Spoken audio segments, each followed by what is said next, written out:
فیضان صاحب کیا حال چال ہے؟ خیریت سے ہیں آپ؟ الحمدللہ الحمدللہ۔ علامہ ماشاء صاحب اللہ، آپ سنیں، آپ کہہ رہی ہیں؟ اللہ تعالیٰ کا بڑا احسان ہے۔ خیریت سے ہیں آپ؟ زبردست زبردست، آپ خیریت سے ہیں؟ اللہ کا بڑا احسان۔ آپ پہلے بھی آئے تھے کبھی؟ چہرہ آشنا لگتا ہے ویسے۔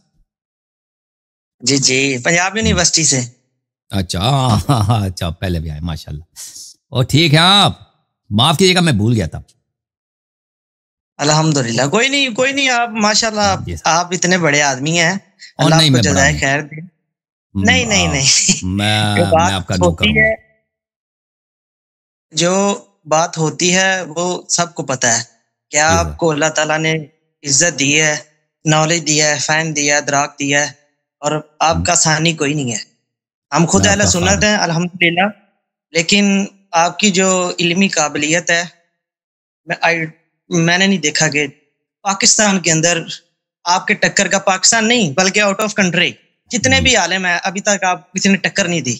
اللہ کا احسان ہے، اللہ کا احسان ہے، ہاں، اور اللہ کا فضل و کرم۔ جو ہاں جی، تو میرے کچھ سوالات تھے چند، جی سر۔ جس میں آپ جیسے کہ حدیث ثقلین ہے کہ نبی پاک صلی اللہ علیہ وسلم نے فرمایا میں تمہیں دو باری چیزیں چھوڑ کے جا رہا ہوں، ایک قرآن ہے اور ایک میری اہل البیت ہے علیہ السلام، اللہم صلی علی محمد و علی محمد۔ تو کائنڈلی آج میں جامع ترمذی شریف کا جو ہے نا مطالعہ کر رہا تھا، تو ادھر میرے سامنے سے ایک حدیث گزری ہے جس کا انٹرنیشنل نمبر ہے 3662، کہ نبی پاک صلی اللہ علیہ وسلم نے فرمایا میرے بعد ان دونوں کی اتباع کرو، یعنی ابو بکر و عمر کی اتباع کرو۔ تو کائنڈلی اس کے اوپر مجھے تھوڑی سی کلیریفیکیشن چاہیے تھی کہ آپ ہمارے کتب سے آپ حدیثیں دکھاتے ہیں، تو کائنڈلی اس کے بارے میں آپ کا کیا کہنا ہے؟ کیا یہ حدیث صحیح ہے؟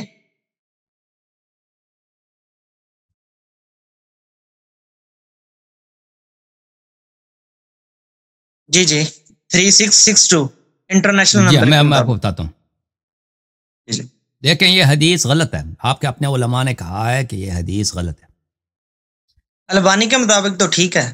نہیں، میں آپ کو دکھا دیتا ہوں، یہ کتاب ہے الاحکام فی اصول الاحکام لابن حزم الاندلسی، یہ البانی کا باپ ہے، البانی سے 100 گنا بڑا عالم ہے یہ۔ اس کی وفات سنہ 456 جزء سادس بتحقیق شیخ احمد محمد شاکر، ملاحظہ کریں یہاں پر، وَأَمَّا الرِّوَایَةُ اقتدوا باللذین من بعدی فحدیث لا يصح، فحدیث لا يصح، اقتدوا باللذین من بعدی ابا بکر و عمر، میرے بعد جو دو آدمی ہیں، میرے بعد جو آدمی ہیں لا يصح لأنه مروی عن مولا لربعی مجهول وعن مفضل الضبی وليس بحجہ، اور پھر سند کہہ رہا ہے، دلیل کہہ رہا ہے کہ کیوں یہ حدیث صحیح نہیں ہے۔ اچھا یہ کہ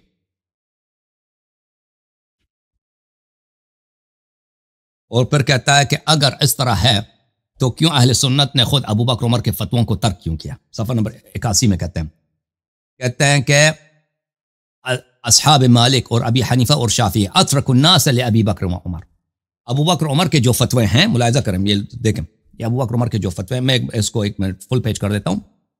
اصحاب مالک و ابی حنیفہ و شافعی اترک الناس لابی بکر و عمر، ابو حنیفہ صاحب کے جو فتوے ہیں، ابو حنیفہ کے فقہ کے پیروکار جو مجتہدین ہیں، یعنی ابو حنیفہ کے پیروکار جو علماء کرام مفتی حضرات، اور اسی طرح شافعی مذہب کے مالک، یعنی تینوں میں، 4 مذاہب میں سے 3 مذہب، یہ تو ابو بکر اور عمر کے فتاووں پہ عمل ہی نہیں کرتے، جو مختلف ان کے فتوے ہیں، ہر فتوے میں ان کے مخالف۔ اگر رسول صلی اللہ علیہ وسلم کا حکم ہے کہ ان کے اقتداء کرو تو پھر یہ کیوں کرتے ہیں؟ تو اس کا مطلب ہی یہی ہے کہ مالک کے نزدیک، شافعی کے نزدیک، ابو حنیفہ کے نزدیک یہ جو ہے یہ حدیث مطرود ہے۔ وقد بینا ان اصحاب مالک خالفوا ابا بکر مما رووا في الموطأ خاصہ فی 5 مواضع، صرف موطأ میں مالک نے 5 مقامات پر ابو بکر کی مخالفت کی، وخالفوا عمر فی نحو 30 من قضیہ، اور ابو بکر عمر صاحب کی، مالک صاحب نے 30 قضایا میں، 30 معاملوں میں ابو عمر کی مخالفت کی، مما رووا في الموطأ خاصہ، جو موطأ میں موجود ہے۔ وقد ذکرنا ایضا ان عمر و ابا بکر اختلفا، اور پھر ابو بکر عمر کا آپس میں اختلافات تھے مختلف مسائل میں، تو کس کی اتباع کریں گے؟ وَأَنْ أَتْبَاعَهُمَا فِي مَخْتَلَفَ فِيهِ مُتَعَذِّرٌ مُمْتَنِعٌ لَا يَقْدِرُ عَلَيْهِ أَحَدٌ، اور جن مسائل میں ابو بکر عمر کے اختلاف ہیں تو پھر تو ناممکن ہے، کس کی اتباع کریں گے بھائی؟ رسول صلی اللہ علیہ وسلم نے فرمایا دونوں کی اتباع کرو، دونوں آپس میں اختلاف کرنا ہے، ٹھیک ہے نا؟ یہ کتاب ہے، میں واپس آتا ہوں بھائی، آپ ناراض نہ ہونا، میں نے فل پیج کیا ہوا ہے، ناراض تو نہیں ہوا ہے، فیضان صاحب میں کتاب دکھا رہا ہوں نا, کتاب دکھانے کے بعد میں واپس آؤں گا آپ کے پاس. ہاں کتاب ہے, کتاب ہے الاحادیث معلّہ ظاہرها الصحہ, شیخ ابی عبد الرحمن مقبل ابن ہادی الوادعی. وہ احادیث جو ضعیف ہیں ظاہری طور پہ لوگ سمجھتے ہیں یہ صحیح ہیں, ٹھیک ہے نا. کتاب چھپی ہے سنہ 2000 میں, دار الاثار یمن صنعاء میں. یہاں پر مقدمہ میں یہ عالم فرماتے ہیں, صفحہ نمبر 15 ان کا مقدمہ ہے, کہتے ہیں کہ فإني في بحث الصحيح المسند مما ليس في الصحيحين كانت تمر بي احاديث ظاهرها الصحة. جب میں نے یہ کتاب لکھنا شروع کیا وہ احادیث صحیحہ جو صحیحین میں نہیں ہے, بخاری مسلم میں نہیں ہے, تو میں نے بہت ساری ایسے احادیث کو دیکھا, میرے نظروں سے ایسے احادیث گزری جو ظاہر میں تو سنت ہے, ظاہر میں تو صحیح ہے. فأجدها في كتاب آخر معلّہ, اور میں دیکھتا ہوں تو دوسری کتاب میں یہی احادیث ضعیف ہیں. وربما يطلع عليها باحث من الاخوه الباحثين, اور شاید دوسرے جو محقق حضرات ہیں ان کو ان احادیث کا پتہ ہو. فيظن انها مما يلزمني اخراجه فافردت لها دفترا حتى اجتمع علي نحو 400 حديث. تو دوسرے محققین کا خیال یہ ہے کہ میں ایسے احادیث کو جمع کروں, تو میں نے اسی وقت جمع کرنا شروع کیا تھا, تو میں نے 400 ایسا احادیث جمع کیے ہیں جو ظاہر میں صحیح لگتے ہیں, حقیقت میں یہ کیا ہیں, یہ ضعیف ہیں. ان احادیث میں سے کون سے احادیث ہیں یہ دیکھیں, سفر حدیث نمبر 120 عن حذیفہ سے روایت کی, قال رسول اللہ صلی اللہ علیہ وآلہ اقتدوا بالذین من بعد ابا بکر و عمر, میرے بعد جو دو آدمی ہیں ان کی اتباع کرو, ابو بکر و عمر. ثم عقبہ الترمذی بانہ منقطع, ترمذی نے خود بولا ہے کہ حدیث منقطع, یہ حدیث اس کی سند متصل نہیں ہے. وان عبد الملک ابن عمیر لم يسمعه من ربعی انما سمعه من مولا ربعی ہلال, تو اس نے یہاں عبد الملک ابن عمیر جو ہے اس نے ربعی ابن ہلال کو جو بولا اس سے نہیں سنا ہے, اس سند میں انقطاع ہے. ابو عبد الرحمن کہتے ہیں ہلال جو ہے یہ مجہول ہے, لم یروی عنہ الا عبد الملک ابن عمیر ولم یوثقه معتبر, یہ حدیث جو ہے اس کے سند میں ایک مجہول شخص ہے اور کو کسی نے توثیق نہیں کی ہے. اور پھر مناوی نے فیض القدیر میں بولا ہے کہ ابن حجر عسقلانی نے کہا ان ابا حاتم علّہ بن ربعی الخلاش لم يسمعه من حذیفہ. ابو حاتم الرازی نے بھی بولا ہے کہ یہ اس کا راوی جو ہے, دیکھ راوی یہ ہے کہ ربیع ابن خراش اس نے حذیفہ سے سنا ہی نہیں ہے, یہاں پہ بھی انقطاع موجود ہے. وما ذکر ان حدیث ابن مسعود وحدیث انس یشہدان له لا يصلح, جنہوں نے کہا کہ یہ ابن مسعود سے بھی روایت ہے, انس سے بھی روایت ہے, وہ ایسی شہادتیں جو بالکل وہ شاہد ہونے کے لیے صالح نہیں ہے. لأنه منقطع, یہ حدیث جو ہے خود منقطع, وہما شدید الضعف, وہ دو حدیث تو بہت ہی زیادہ ضعیف ہیں, اس سے زیادہ ضعیف, ٹھیک ہے نا, یہ آپ نے دیکھا. اور پھر آپ کی خدمت میں عرض کروں کہ یہ حدیث کیوں ضعیف ہے.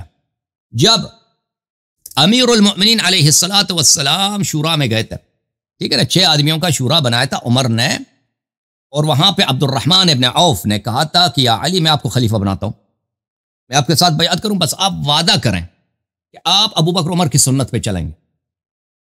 تو مولا امیر المؤمنین علیہ السلام نے کہا تھا میں ابو بکر کی سنت پہ نہیں چلوں گا. اس نے کہا تھا, انہوں نے فرمایا تھا کہ میں رسول اللہ کی کتاب اور رسول صلی اللہ علیہ وسلم کی سنت پہ چلوں گا. اگر یہ حدیث صحیح ہوتی کہ لوگوں نے ابو بکر عمر کی سنت پہ چلنا ہے, اور اللہ کا شکر کرو کہ یہ حدیث غلط ہے, یہ حدیث غلط ہے, وَإِلَّا بہت سارے کام کرنے پڑتے تھے آپ کو, ان کی سنت جان بچ گئی. اگر ان کے سنت پہ جانا آپ پہ واجب ہوتا تو بہت سارے برے کام آپ کرنے پڑتے تھے. یہ کتاب ہے, کتاب تمہید الاوائل فی تخلیص الدلائل, تالیف القاضی ابی بکر محمد ابن طیب الباقلانی, یہ مؤسسۃ الکتب الثقافیہ میں سن 1987 میں چھپی ہے. ابو بکر الباقلانی یہ اشاعرہ اور احناف کا بہت بڑا عالم ہے. صفحہ نمبر 514 میں ملاحظہ کریں, یہاں پر ان الصحيح في هذا ما روي ان علي عليه السلام قال لعبد الرحمن بن عوف بعد ان عرض عليه البيع على شرط ما روي انه شرطه فاباه علي والتزمه عثمان. عبد الرحمن ابن عوف نے امام علی علیہ الصلوۃ والسلام پہ جو شرط لگائی تھی بیعت کرنے کے لیے کہ اگر اس شرط پہ مانیں گے تو ہم بیعت کریں گے. عثمان نے مانا, امام علی علیہ السلام نے نہیں مانا, امام علی علیہ الصلوۃ والسلام نے نہیں مانا. یہ حدیث صحیح ہے کہہ رہے ہیں, وہ حدیث وہ جو شرط لگائی تھی عثمان نے مانا تھا اور امام علی علیہ السلام نے نہیں مانا تھا. وہ کیا تھا, وہ یہی تھا کہ آپ نے کتاب اللہ اور سنت رسول اور سنت شیخین پہ عمل کرنا. امام علی علیہ السلام نے کہا کتاب اللہ اور سنت رسول صلی اللہ علیہ وسلم پہ عمل کریں گے، اما سنت ابو بکر پہ عمل نہیں کریں گے. یہ کتاب تاریخ الطبری جزء رابع چاپ دار المعارف، یہاں پر صفحہ نمبر 238 میں هل انت عبد الرحمن بن عوف نے کہا هل انت یا علی مبایعی علی کتاب اللہ و سنت نبی و فعل ابی بکر و عمر. یا علی سلام اللہ علیک، کیا آپ میرے ساتھ میرے بیعت کو قبول کریں گے کتاب اللہ پر، سنت نبی پر اور ابو بکر اور عمر کی فعل پر؟ فقال اللہم لا، امام علیہ السلام نے کہا کہ نہیں میں نہیں مانتا، ولیکن علی جہدی من ذلک و طاقتی، میں اپنے اجتہاد پر اور اپنے رائے پہ عمل کروں گا اور کتاب اللہ اور سنت پر، وہ تو واضح ہے. فالتفت الی عثمان، عثمان کی طرف پھر گیا، کہا کہ میں بیعت کرتے ہیں آپ کے ساتھ کتاب اللہ سنت نبی صلی اللہ علیہ وسلم فعل ابو بکر عمر پر. عثمان نے فوراً کہا اللہم نعم، جی ہاں میں کرتا ہوں. ٹھیک ہے نا، تو یہ واضح دلیل ہے کہ ابو بکر رسول صلی اللہ علیہ وآلہ وسلم نے کبھی نہیں کہا تھا کہ آپ سنت میرے بعد ابو بکر عمر کی اتباع کریں. یہ کتاب ہے مسند احمد بن حنبل جلد نمبر 1، کتاب چھپی ہے سن 1998 میں. یہاں پر حدیث نمبر 557 صفحہ نمبر 238 عن عاصم عن ابی وائل عبد الرحمن بن عوف سے میں نے کہا کیف بایعتم عثمان و ترکتم علی. اوے عبد الرحمن بن عوف ڈس سانو، آپ نے کیوں عثمان کے ساتھ بیعت کی، امام علی علیہ السلام کے ساتھ کیوں نہیں بیعت کی؟ وہ تو ان سے زیادہ بہتر تھے. ہاں کہا، اس نے کہا میرا کیا قصور ہے؟ عبد الرحمن بن عوف نے کہا میرا کیا قصور ہے؟ قد بدأت بعلی، میں نے امام علی علیہ السلام کے ساتھ شروع کیا. فقلت، میں نے امام علی علیہ السلام سے کہا ابایعک علی کتاب اللہ و سنت رسول و سیرت ابی بکر و عمر، میں آپ کے ساتھ بیعت کرتا ہوں کتاب اللہ سنت نبی صلی اللہ علیہ وسلم اور سیرت ابو بکر عمر پر. قال فقال فیما استطعت، امام علی علیہ السلام نے کہا کہ میں ان باتوں میں جو میرے بس میں کرتا ہوں. عثمان سے میں نے جب یہ عرض کیا تو عثمان نے فوراً قبول کیا، دیا سنت ابو بکر عمر مقبول ہے مجھے. اور اس کے دوسرے الفاظ کے ساتھ بھی یہ بہت بھلے یہ مروی ہے. پھر یہ حدیث اگر ہوتا صحیح ہوتا نا اقتدوا بالذین من بعد، میرے بعد اقتداء کرو ابو بکر عمر کی، اگر یہ واضح ہوتا تو سقیفہ بنی ساعدہ میں انصار نے تو نہیں کہا کہ ہم ابو بکر عمر سے بیعت کریں گے. ابو بکر وہ خود اپنا خلیفہ بنانا چاہتے ہیں سعد بن عبادہ کو. اور ملاحظہ کریں یہ صحیح بخاری ہے جلد صفحہ نمبر 651 حدیث نمبر 3668. ٹھیک ہے نا، یہاں پر ابو بکر نے جب خطبہ دیا ہے بات کی ہے سقیفہ بنی ساعدہ میں، فقال فی کلامی نحن الامراء وانتم الوزراء، ہم جو ہے ہم قریش کیا ہوگا، قریش امیر ہوگا اور آپ لوگ ہمارے ساتھ رہیں. فقال حباب بن المنذر لا واللہ لا نفعل منا امیر ومنکم امیر، اس نے کہا کہ حباب بن المنذر نے کہا نہیں، ایک امیر قریش کا ہونا چاہیے، ایک امیر ہمارا انصار کا ہونا چاہیے. فقال ابو بکر لا ولكن الامراء وانتم الوزراء، نہیں کہ عمر قریش نے کہا، ابو بکر نے کہا کہ نہیں ہم قریش میں سے، عرب آپ کو نہیں مانیں گے، عمراء ہمارے اور آپ ہمارے ساتھی.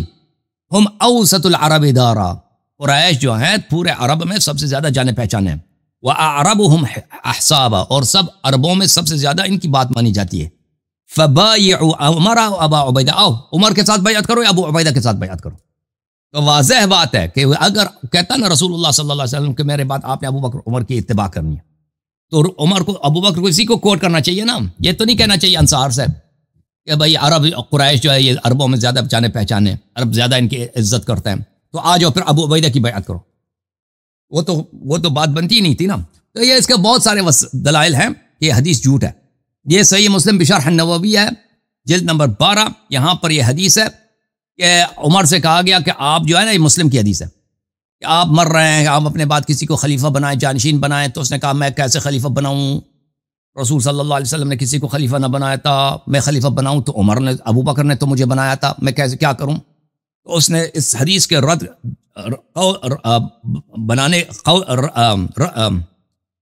نقل کرنے کے بعد کہ عمر کہتا ہے کہ عمر کیا کہتے ہیں،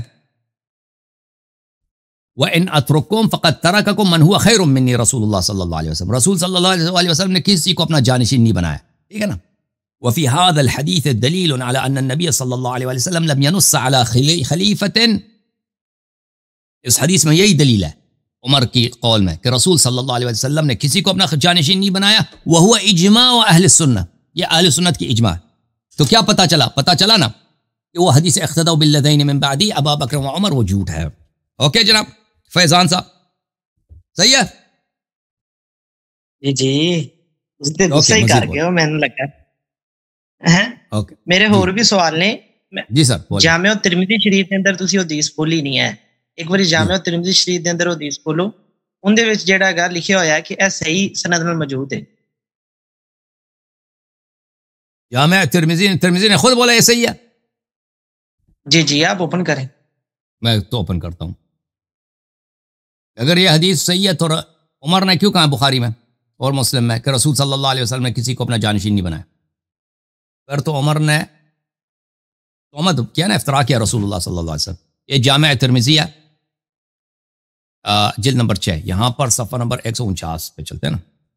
یہ تحقیق کس کی ہے صاحب؟ یہ بشار عواد معروف بشار، ڈاکٹر بشار. یہ حدیث نمبر کون سے؟ 3805. یہ روایت یہ ہے بھائی، اقتدوا بالذین من بعدی من اصحاب ابا بکر و عمر واہتدوا بہدی عمار، اور عمار کی ہدایت پہ چلو. وتمسکوا بعہد ابن مسعود، اور عبداللہ ابن مسعود کے باتوں پہ اتباع کرو. هذا حدیث غریب. ویحیی بن سلمہ یضعف فی الحدیث، یحیی بن سلمہ ضعیف ہے، ٹھیک ہے نا. یہاں پہ نہیں بولا کہ یہ صحیح. یہ سب ترمذی کے اپنے الفاظ ہیں، یہ کسی محقق کے الفاظ نہیں ہے، یہ ترمذی کے اپنے الفاظ ہیں، ٹھیک ہے نا. تو یہ حدیث جو آپ نے ترمذی سے بولا نا، تو اس میں صرف ابو بکر عمر نہیں ہے، عمار یاسر کی ہدایت پہ بھی چلنے کا حکم ہے، اور عبداللہ ابن مسعود کے فرامین کے اتباع کرنا بھی ضروری، ان کو بھی خلیفہ بنانا تھا. پھر تو ٹھیک ہے، پھر عثمان کی خلافت باطل ہے، ابو بکر عمر کے بعد عمار کے بعد عبداللہ ابن مسعود کو بنانا تھا، ٹھیک ہے نا. اور یہ حدیث ہے ضعیف. چلیں بھائی، اللہ آپ کو جزائے خیر دے.